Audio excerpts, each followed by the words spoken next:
آپ جاتے تھے دریائے دجلہ پر، حضور غوث الاعظم پیران پیر دریائے دجلہ کے کنارے پر بیٹھے نا، دیکھا وہاں ایک مائی رو رہی ہے، مائی بیٹھ کے رو رہی ہے، زاروں کے تار۔ جو دکھی بندہ ہوتا ہے اس کے رونے کا انداز اپنا ہوتا ہے، وہ رو رہی تھی۔ آپ کے ساتھ آپ کا خادم بھی تھا، فرمایا میرے خادم ذرا اس مائی کے پاس جاؤ نا، اس سے پتہ کرو، اس مائی سے سوال کرو کہ کیوں رو رہی ہے۔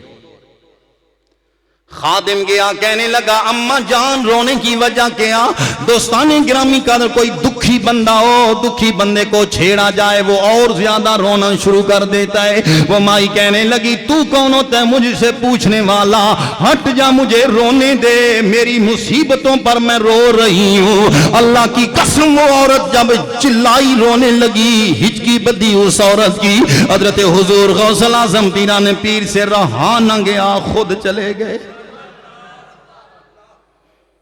اللہ والوں کو میرے رب نے دل کی محبت یہ بھی عطا فرمائی ہوتی ہے۔ کوئی دکھی ہو، دکھی انسان کے قریب بڑا جاتے ہیں، لیکن آج تو پیروں کا معاملہ اور بن گیا۔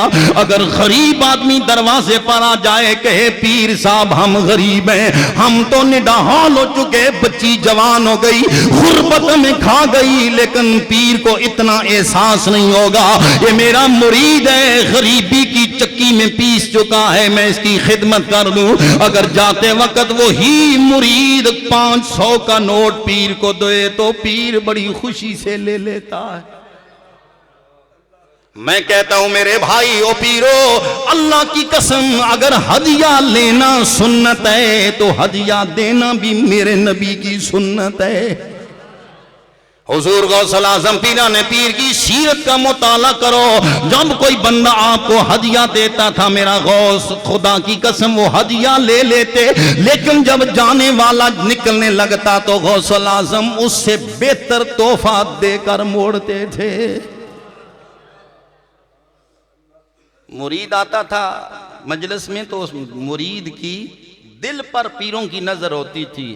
آج تو پیروں کا ماحول اللہ ماشاءاللہ یہ ہو چکا ہے، وہ جیب چیک کرتے ہیں، آتے پوچھتے ہیں کہ گاڑی کون سی رکھی ہے، مکان کہاں بنایا ہے۔ دکھی بندوں کے دکھوں کو جاننا یہ اللہ والوں کی صفات میں سے ہے۔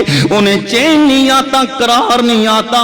اللہ کی قسم حضور غوث الاعظم پیران پیر خود چلے گئے، مائی کو پوچھا اے رونے والی کیوں کرب سے رو رہی ہے، کیوں اتنے دکھوں سے رو رہی ہے؟ کہنے لگی اے پیروں کے پیر، حالت یہ ہے کہ 12 سال پہلے میں یہاں بارات لے کر آئی تھی، ایک ہی میرا بیٹا تھا، لاڈلا بیٹا تھا، فرزند ارجمند تھا، اس بچے کا والد اس کے بچپن میں مر گیا تھا، ساری زندگی غربت میں کاٹی، بچے کو پالا جوان کیا۔ جس دن بارات لے کر جانے لگی دریائے دجلہ سے پار بارات لے گئی، بچے کے ساتھ اس کی دولن کو بھی کشتی میں بٹھایا، بٹھا کر جب واپس آنے لگی دریائے دجلہ کے درمیان میں کشتی پہنچی، الٹ گئی، کہنے لگی میرے دل میں اس دن کی یہ انتہائی کرب ہے، میں ہر روز صبح کو یہاں دریائے دجلہ کے کنارے آ کر بیٹھتی ہوں، ہر آنے والے کا مکھڑا دیکھتی ہوں، ہر جانے والے کی پیٹھ دیکھتی ہوں، اور بچے کو روتی ہوں، ہائے وہ میرا بیٹا، ہائے کاش کبھی تو نظر آ جائے۔